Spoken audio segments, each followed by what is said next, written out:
Welcome back to the deep dive. Today we are getting into something really fundamental about the human mind. How we even learn what we're feeling. And crucially, what happens when that internal translator just breaks down. Exactly. We're diving deep into the world of mentalization-based therapy, or MBT for short. Yeah, and our main source material for this is a fantastic psychiatric lecture from Dr. Arnott Vitayanat.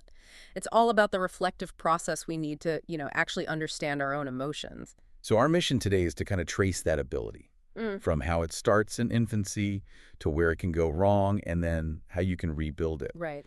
And this idea, mentalization, it's basically that internal buffer, right? That space for self-reflection. It's the pause button. That's the best way to think about it. It's the difference between just reacting, someone slights you, you snap back. And taking a breath. Taking a breath, recognizing, okay, that's anger I'm feeling, and then choosing a response that actually makes sense in the context of your life. So it's the bridge between a raw feeling and a reasoned response. And you need it to navigate, well, pretty much all of social life. Oh, absolutely. The founders of MBT, Peter Fonagy and Anthony Bateman, they saw this clearly. Without it, every interaction is a potential crisis. A confusing, reactive storm. Yeah, because if you can't categorize your own internal state, how can you possibly begin to understand what's going on inside someone else? Okay, let's unpack how this develops, because the first thing the lecture really stresses is that this is not innate.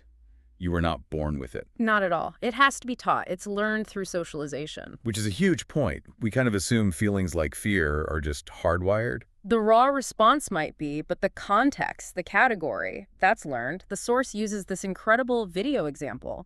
It's a small child playing with a huge snake. And the child isn't scared. That just seems wrong intuitively. But at all. Because the parents, the ones filming, they showed zero fear. No alarm, no panic. They were calm. They were calm. So the child's brain never got the signal to categorize this experience as danger.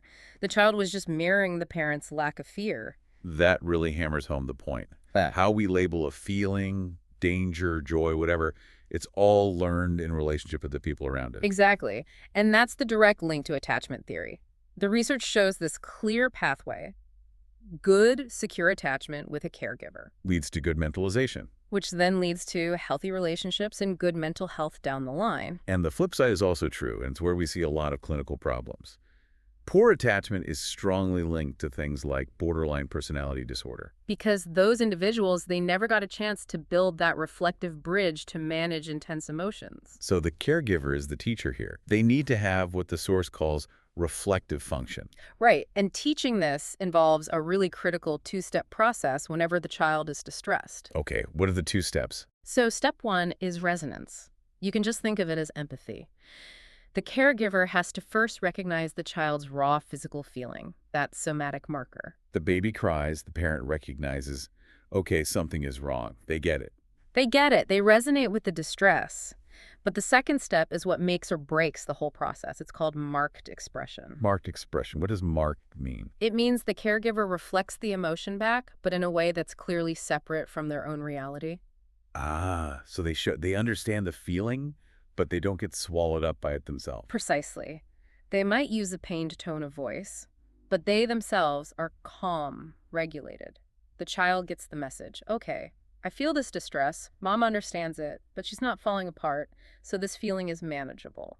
The lecture gives a really visceral example of this with a child getting an injection. It's a perfect contrast. In the successful version, the mother holds the child and says something like, ouch, that hurts, doesn't it? But you're okay. So the child cries, but they learn two things. The pain is called hurt, and comfort makes hurt better. The experience gets categorized. It's contained. But now imagine the parent fails the marked expression test. Let's say the parent is terrified of needles. So when the child gets the shot, the parent screams out of their own fear. That's the unmarked expression. Now, the child doesn't just feel pain. They absorb the parent's raw, uncontained terror. The experience isn't categorized as pain that heals. It's categorized as a horrifying event that even my caregiver can't handle. And when that happens over and over, it leads to what the lecture calls the psychological self. Right. We first learn who we are by seeing ourselves reflected in our parents' eyes. But if those reflections are always wrong, either way too big or, not there at all, the child develops an alien self. The alien self, that's a powerful term. What does that mean internally? It's this deep, profound sense that parts of you, your core feelings, are just unseen, unrecognized. It's like having an emotional limb that you feel, but no one else acknowledges. So when those feelings come up later in life, they don't feel like they belong to you, they feel alien. That makes so much sense. Yeah. Okay, let's shift gears a bit and look at the actual wiring. Where does this feeling live in the brain? Absolutely. The neuroscience is key. So emotion starts fast in the oldest parts of the brain. The amygdala is the tripwire. Reversed alarm. Yeah, based on memory, it makes a quick call. Friend or foe, good or bad, fight or flight. And that signal has to go somewhere. It goes straight to the insula. The insula is like the body's internal map. It gets the signal and triggers all the physical changes, heart racing, palms sweating. This is the somatic marker. This is what makes emotion feel physically real. So emotions feel real because they are physical. They are. But here's the crucial gap, the part that requires mentalization. That raw body signal has to travel up to the orbital frontal cortex, the OFC. And what's the OFC's job? The OFC is the translator. Its job is to take that raw physical data, the knot in your stomach, and turn it into a word, a category. I am sad. I am angry. That's the mentalization step. That is the whole game. If that highway from the insula to the OFC is working, you feel the tension, you categorize it, and then you can plan a reasonable response. But what if that connection, that bridge, was never built properly because of that failed mirroring early on? Then you skip categorization completely. You're just stuck with the raw physical tension, the primary emotion. Your body is screaming fight or flee, and so you just act like a small child who can't calm themselves down. Which brings us right to the case study in the source. A 25-year-old student who shows this breakdown in a really painful way. Yeah, this patient was criticized by a senior at work, a simple professional critique, Yeah. and it sent her into a complete spiral. But it's how she described the feeling that's so incredible. She didn't say I was angry or I was sad. She said she had chest pain, a crushing weight, and she described it as a lion clawing her chest. Physical agony. Totally. And when the therapist asked, she said she didn't know what the feeling was, only that it was so painful that the only way to make it stop was to die. She was acting purely on the somatic marker. She needed to stop the lion, and going to the rooftop felt like the only way to do that. Exactly. And when mentalization fails this badly, especially in cases like BPD, the source says people get stuck in one of three thinking modes. Okay, let's walk through them. The first one is pretend mode. Pretend mode is all intellectual. She can say the right things. She can tell you, I know I shouldn't be aggressive when I'm angry because she read it in a book or saw it in a movie. It's all head knowledge. Completely disconnected from her body. So when the lion starts clawing her chest, that knowledge is useless. It's not connected to the actual physical sensation she's having. She talks the talk but can't walk the walk. The second mode, psychological equivalence, seems to be why this is so destructive in relationships. Oh, for sure. This mode means the patient assumes her subjective internal feeling, the lion clawing her chest, is objective reality for everyone. There's no separation between her internal world and the external world. None. So her thinking is, if I am hurting this badly, why doesn't anyone else see how real this is? Why aren't they helping me? It makes empathy almost impossible and leads to that self-centered, desperate behavior you often see. And that leads to the third mode, the teleological stance, which seems to explain the really dramatic actions. Right. Since she can't change her feeling from the inside, she can't think the lion away, she believes change has to come from the outside, through action. She has to physically do something to make it stop? Yes. And that's what drives the self-harm, the running to the rooftop.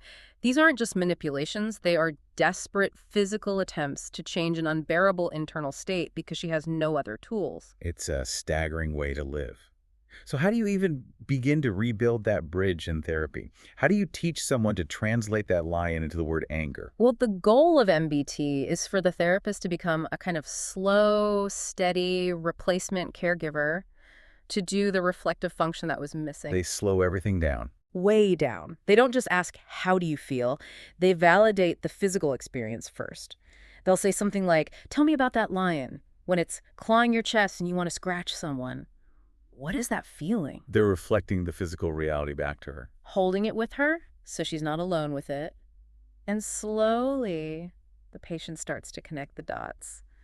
Oh, that's awful clawing. That's hatred. That's shame. And once a sensation gets a name, a category, It moves into the OFC. It's no longer this alien monster. It's a manageable human emotion. and once it's categorized, she can finally use all those coping strategies she knew about in her head. Absolutely. For the patient in the study, this was a breakthrough. She learned that when the lion clawing feeling came up, which she now knew was a mix of sadness and anger, she could manage it. She'd draw with angry red and black colors or listen to loud rock music. So she went from suicidal actions to a symbolic safe outlet. Yes. And the source makes a really important distinction here. That initial success is regulation, making the bad feelings stop. The drawing made the lion go away. It's a functional stopgap. But that's not the final goal, is it? No. The next step is true coping. And that's problem solving. It's asking why the emotion showed up in the first place. Why did that criticism from her senior shatter her? It lets her get to the root of it, her fear of failure. Exactly. So categorization is the gateway. First, to regulation, which saves your life, and then to coping, which lets you build a new one. Wow. This has been a really profound deep dive. So mentalization is this core ability to read our own body's signals, give them a name, and then choose what to do. It all comes back to that messy, complicated, but essential human mirroring process we need to build a healthy self. Which brings us to a final, really fascinating observation from the source material, one so relevant to today. The lecturer mentioned that some children now seem to prefer talking to AI assistants, like Siri. And the reason is, well, it's a bit chilling. The AI is a perfect mirror. It always answers. It's always polite. It never gets angry or dismissive. It gives this perfectly consistent, perfectly positive, but totally non-human response. Exactly. Which leaves a big question for you, our listener, to think about. If technology can offer this perfect, positive mirror without any of the messy, frustrating human inconsistencies that actually teach us about reality, how will that shape the psychological self of the next generation? Yeah, if your self is built on the reflection you see, what does a perfectly regulated digital mirror prepare you for in a very imperfect, very human world? Something to reflect on. Thank you for diving deep with us today. We look forward to exploring more with you again soon.